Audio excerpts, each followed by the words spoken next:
প্রিয় দর্শক, আসসালামু আলাইকুম। জুমা মুবারক।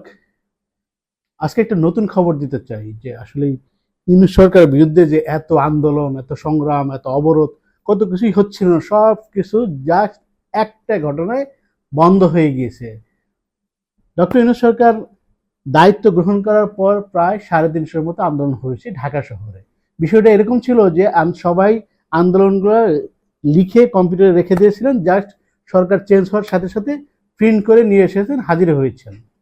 যাই হোক, এই আন্দোলনের বেশিরভাগ বিষয়ই ছিল যে এই সরকারকে অকার্যকর করা এবং পতিত স্বৈরশাসককে যাতে ফিরিয়ে আনা যায়, ওই ফ্যাসিবাদ ফিরিয়ে আনা যায়, সেটার লক্ষ্যে। সর্বশেষ এনবিআর জাতীয় রাজস্ব বোর্ড হচ্ছে সরকার বা দেশের লাইফ লাইন। এই জাতীয় রাজস্ব বোর্ড 1.5 মাস ব্যাপী আন্দোলন শুরু করেছিল। তাদের যে সংস্কার করা হচ্ছিল, সংস্কারটা কি? সংস্কার হচ্ছে যারা রাজস্ব নির্ধারণ করবে তারা আদায় করতে পারবে না, আবার যারা আদায় করবে তারা রাজস্ব নির্ধারণ করতে পারবে না। সারা পৃথিবীতে এই নিয়মটাই প্রচলিত, এই বিধানটাই প্রচলিত, কিন্তু রাজস্ব বিভাগের কর্মকর্তা কর্মচারী আন্দোলনে নেমেছেন, কারণ এইটা করলে উনাদের যে ক্ষমতা, উনাদের যে দায়িত্ব, ওনাদের যে ক্ষমতা, ওনাদের যে চুরি, ওনাদের যে ডাকাতি, ওনার যে টাকা মেরে দেওয়া, সরকারের টাকা, রাজস্বের টাকা, ট্যাক্স কমিয়ে দেওয়া, দুর্নীতি করা বন্ধ হয়ে যাবে। সেই জন্য এটাতে বিরোধিতা নেমেছিল। কিন্তু মজার বিষয় হলো, এই বিরোধিতার এক পর্যায়ে তারা আন্তর্জাতিক আমদানি রপ্তানি বন্ধ করে দিল, কাস্টম হাউসগুলো বন্ধ করে দিল, সরকারকে একদম নাজুক করে ফেললো। ঠিক সরকার এই মুহূর্তে একটা সিদ্ধান্ত নিয়েছে যে এই যে রাজস্ব কর্মকর্তা, এদের বিরুদ্ধে দুদক অনুসন্ধান শুরু করেছে। অনুসন্ধান শুরু করার সঙ্গে সঙ্গে তারা সবাই লেজ গুটিয়ে পালিয়েছে এবং যার যার কর্মস্থলে অংশগ্রহণ করেছে।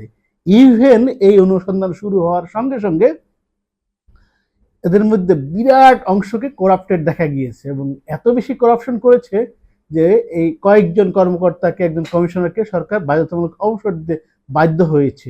দেখুন, রাজস্ব বিভাগের কর্মকর্তা কর্মচারীরা বেশিরভাগই ওই যে মতিউরের একটা চেহারা মনে আছে না, ছাগল কাণ্ডে, যার দ্বিতীয় স্ত্রীর সন্তান 12 লাখ টাকা দিয়ে একটা ছাগল কোরবানি দেওয়ার জন্য কিনেছিল সাদিক এগ্রো থেকে।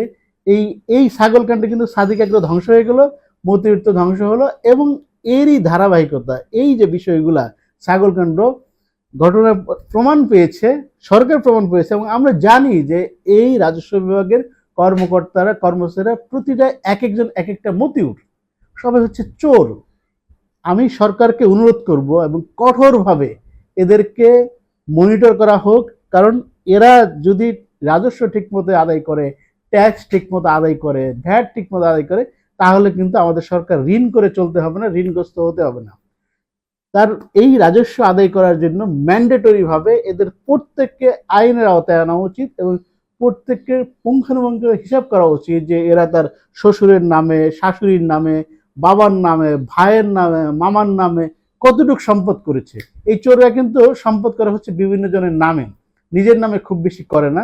বড় চোররা যখন অনেক হয়ে যায় তখন বড় চোররাও করে, তবে এদের প্রত্যেকের কয়টি ফ্ল্যাট আছে। দেন সরকারি চাকরি করে কিন্তু ঢাকা শহরে ফ্ল্যাট কেনা সম্ভব না, বাড়ি তো নয়, এবং গাড়ি কেনা সম্ভব। রাজস্ব বিভাগের কর্মকর্তা গাড়ি ড্রাইভার রেখে চালানো, বাচ্চাদের পড়াশোনা, এটা কোনোভাবেই সম্ভব না, বৈধভাবে ইনকাম করে সম্ভব না।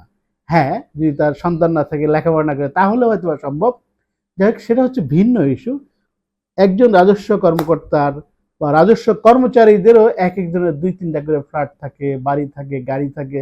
এই যে সমাজে একটা বৈষম্য তৈরি করে এবং দেশের মানুষ বঞ্চিত হয় রাজস্ব থেকে, জনগণ বঞ্চিত হয়, জনগণ ট্যাক্সটা ঠিকমতো কালেক্ট হয় না, ফলে আমাদের ঋণ নির্ভর অর্থনীতি হয়ে গেছে, দেশটার উপর অনেক বেশি ঋণের বোঝা, যে কারণে আমাদের টাকার অবমূল্যায়ন হচ্ছে। সব দিক থেকে একটা জিনিস ঠিক করতে পারলেই অনেক কিছু ঠিক হয়ে যাবে। এখন থেকে রাজস্ব আর কম আহরিত হবে না। আমি সরকারকে জোর দাবি জানাচ্ছি, রাজস্ব বিভাগের প্রতিটা কর্মকর্তা কর্মচারী এবং পিয়ন থেকে চাপরাশি থেকে সবার আয়ের হিসাব নেওয়া হোক এবং স্বতন্ত্র একটা বডিতে হিসাব নেওয়া হোক, বা এই হিসাব নেওয়ার জন্য নতুন করে একটা নিয়োগ চালু করা হোক, যেখান থেকে বেছে বেছে একদম দেশের প্রতি লয়াল, সৎ এবং দেশপ্রেমিক লোকদেরকে নিয়োগ দেওয়া হোক। নিয়োগ দেওয়া হয়ে করে তাদেরকে মনিটরের আন্ডারে আনা হোক, যারা যতটুকু চুরি করেছে সেটাও রাষ্ট্রীয় কোটাকে নিয়ে যাওয়া হোক। এর ফলেই বাংলাদেশ কিন্তু ঘুরে দাঁড়াতে পারবে, নতুন বাংলাদেশ হবে। ধন্যবাদ।